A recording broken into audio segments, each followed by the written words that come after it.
So hello guys, welcome back to my YouTube channel fun with political science.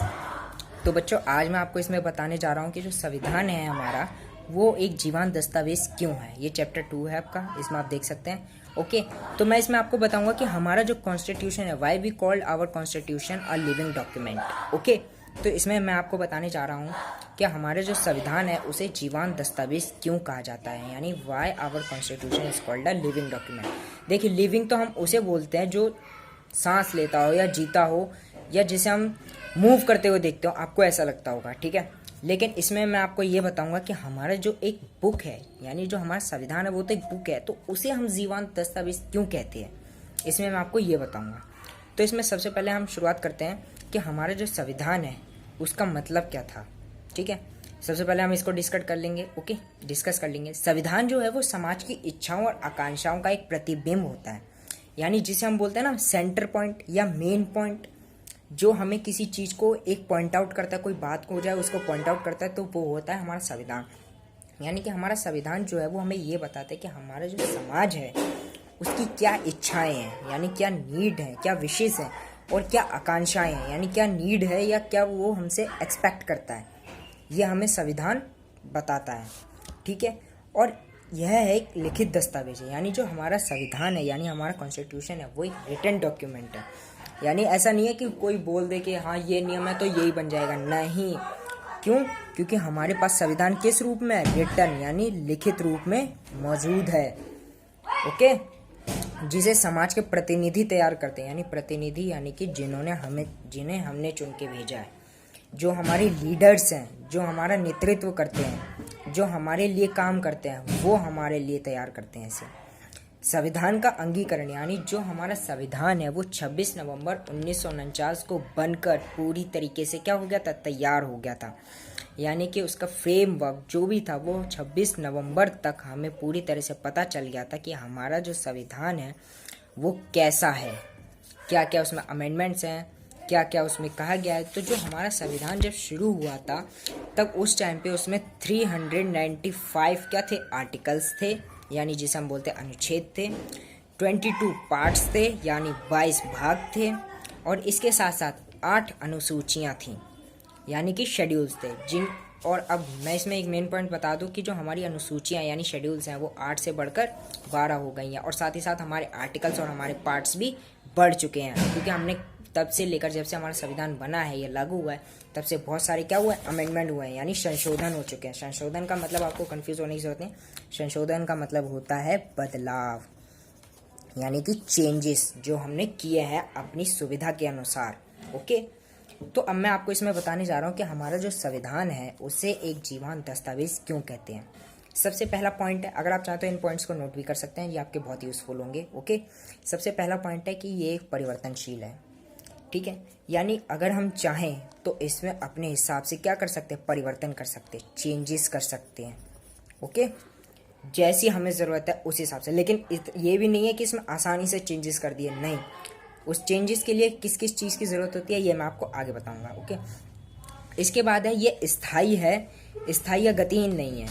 मतलब ना तो ये permanent है और ना ही ये स्लोली है, यानी कि ना तो ये धीरे धीरे काम करता है और ना ही ये परमानेंट है। अगर हम चाहें तो इसमें अपने हिसाब से इम्प्रूवमेंट या चेंजेस या एडमिनिस्ट्रेट, ये कुछ ऐड करना है कोई कानून, तो हम वो कर सकते हैं, ठीक है। तीसरा पॉइंट, समय की आवश्यकता के अनुसार इसमें प्रावधानों को संशोधित किया जाता है। ओके, इसमें बात की गई कि समय की आवश्यकता के अनुसार इसमें प्रावधान को संशोधित किया जा सकता है, यानी कि जब जब हमें ज़रूरत हो, यानी टाइम टू चेंज, हमें ज़रूरत पड़े या नीड पड़े, ठीक है, तो हम इसमें क्या कर सकते हैं? चेंजेस कर सकते हैं, अपने हिसाब से बदलाव कर सकते हैं। यानी प्रावधानों का मतलब होता है कि इसमें प्रावधानों का मतलब ये है कि जो हमारे रूल्स एंड रेगुलेशंस हैं, ओके, यानी कि जो हमारे रूल्स एंड रेगुलेशंस हैं, या जो भी हमारे लिए आर्टिकल्स बनाए गए थे, पार्ट्स बनाए गए थे, आर्टिकल्स जिसे हम बोल सकते हैं, प्रावधान जिसे हम बोल सकते हैं, ओके, उनमें हम चेंजेस कर सकते हैं। अगर हम चाहें तो उन्हें अपने हिसाब से क्या कर सकते हैं? उसमें एक नया कानून, एक नया जिसे हम बोलते हैं विधेयक, उसमें ऐड कर सकते हैं। विधेयक में ज़्यादा कंफ्यूज होने की ज़रूरत नहीं है, इसका मतलब है बिल, यानी कि कोई नया कानून, जिसे हम अगर चाहें तो अपने हिसाब से बदल सकते हैं। और संशोधित का मतलब होता है बदलना, कि अपने हिसाब से उसमें बदलाव करना। ओके, अब इसके बाद आता है फोर्थ पॉइंट कि संशोधन के पीछे राजनीतिक सोच प्रमुख नहीं बल्कि समय की जरूरत प्रमुख है। कि अगर हम कोई भी बदलाव करते हैं तो उसके पीछे ये नहीं कि राजनीतिक यानी कि जो हमारी पॉलिटिकल थिंकिंग है वो मैटर करती है, नहीं, बल्कि हमारी समय की ज़रूरत यानी नीड ऑफ टाइम यानी इम्पोर्टेंस ऑफ टाइम मैटर करती है। कि ऐसा नहीं कि किसी नेता को ज़रूरत हुई या किसी व्यक्ति को ज़रूरत हुई, नहीं तो एक व्यक्ति के लिए नया कानून बना दिया, ऐसा नहीं हो सकता।